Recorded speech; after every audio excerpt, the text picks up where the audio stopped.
On last week's show, we talked about good advice and bad advice. Well, sometimes you hear advice that you think is bad advice because it's advice that you don't want to hear. It's negative feedback. It's constructive criticism. On today's episode of the show, I want to talk to you about how you can hear that advice in the way it was intended. And hopefully, if it's coming from someone who has your best interests at heart, it's designed to help you. So today's episode is all about taking negative feedback, constructive criticism, and then using it to help you become better. Stick around.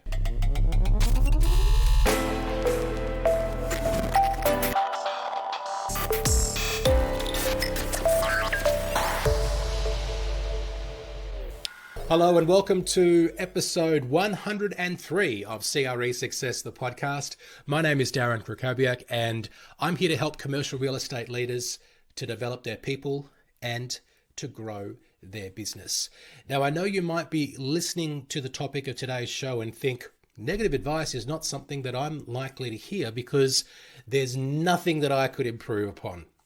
Okay, probably, I hope at least you've got some more self-awareness, or at least you're not such a scary person that no one would ever come to you with any negative feedback. But one of the exercises that I do ask you to go through during today's episode is this idea of looking at yourself and thinking, well, what would someone say to me in terms of what I should do more of, less of, what I should stop doing and what I should start doing? And if there aren't a number of things that immediately come to mind, then perhaps you could use some prompts.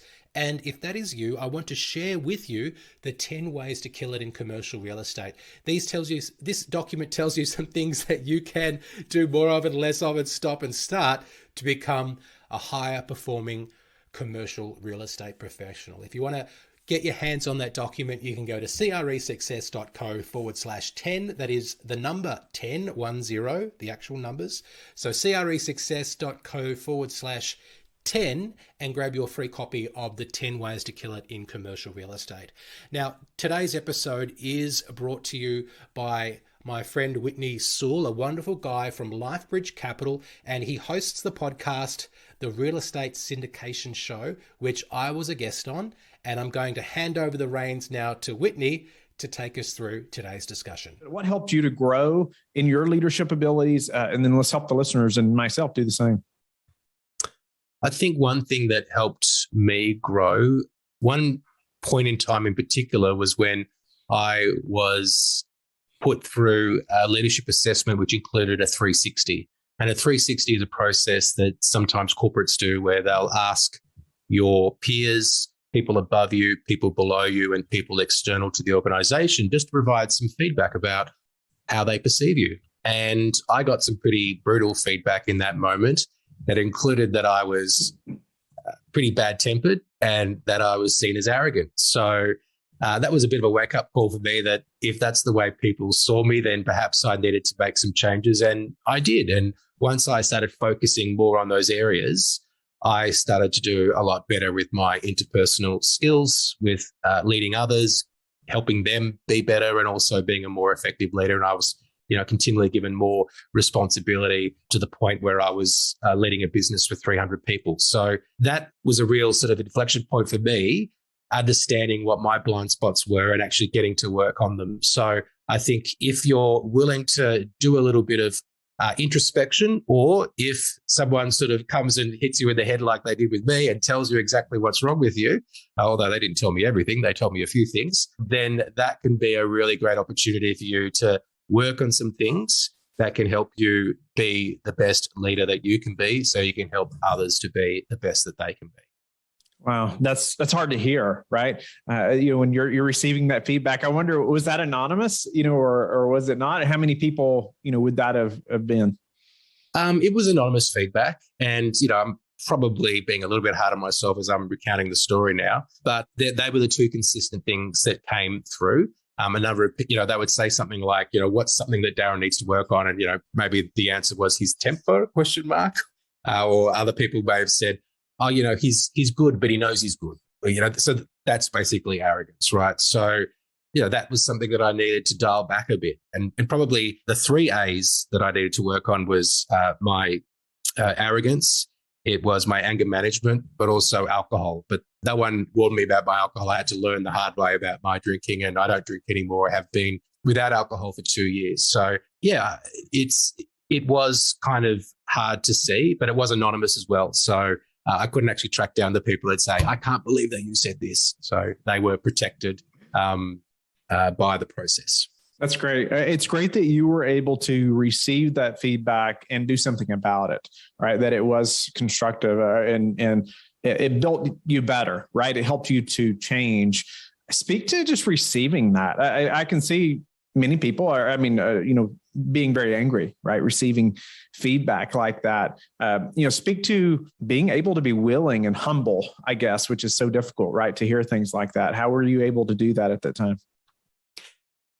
It's very difficult to argue with when it's there in black and white and it's coming from a range of sources. So I think you need to be willing to accept it. And probably the company, I can't remember exactly how they sort of prepared us for the feedback, but they probably let us know that, hey, you're going to see some things in this report that probably don't put you in the most flattering light. So be open, receptive to that, and, be prepared for it. And certainly my 360, as I took on more leadership responsibility, I saw way more brutal 360s than mine was. So I've seen some shockers. So it wasn't really that bad.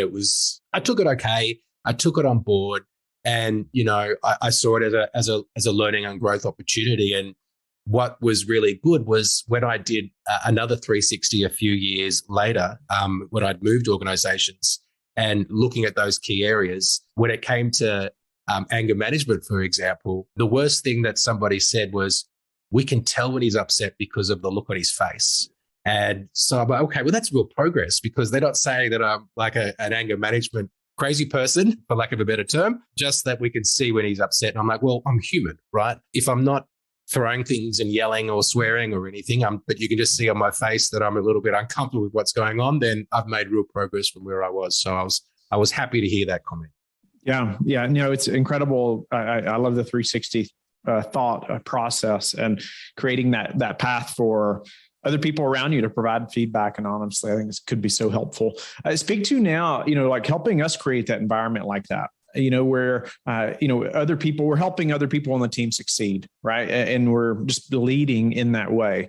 How do you advise people to do that now, and maybe some issues that you see often in our space? Yeah, I think we don't always have the opportunity to have a 360 assessment done. But given we spent a bit of time talking about that, I would say one thing that you can do is just have a think about, well, how is it that others are seeing me?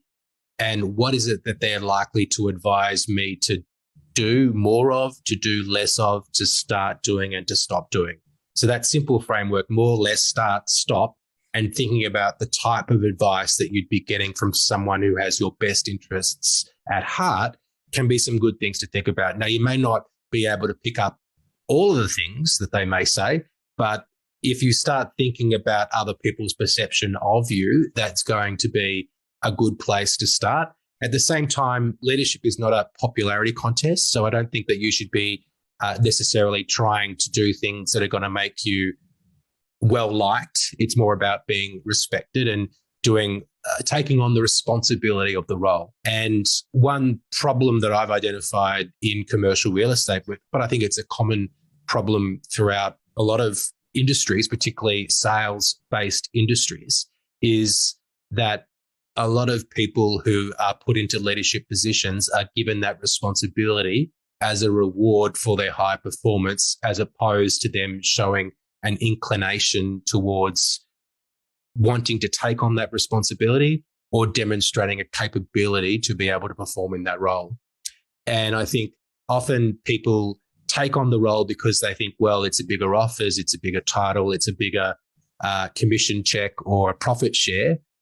And I've been here so many years, it's my right, that's the natural progression of things. But they don't necessarily stop and think, well, hang on, is this what I want? And is this what's best for me? And is this what's best for people around me? And I think if you're going into a leadership role, one thing that you can do, whether you think you're a natural leader or not, is just to make the decision that I'm going to take this responsibility seriously and I'm going to do some work to be the best leader that I can be. Because a lot of the attributes of a good leader are really just skills that can be learned and improved on. So I think making the decision to be the best leader that you can be and to have a think about how it is you're perceived, some things that you can do in order to give yourself the best shot at being effective in a role that requires leadership.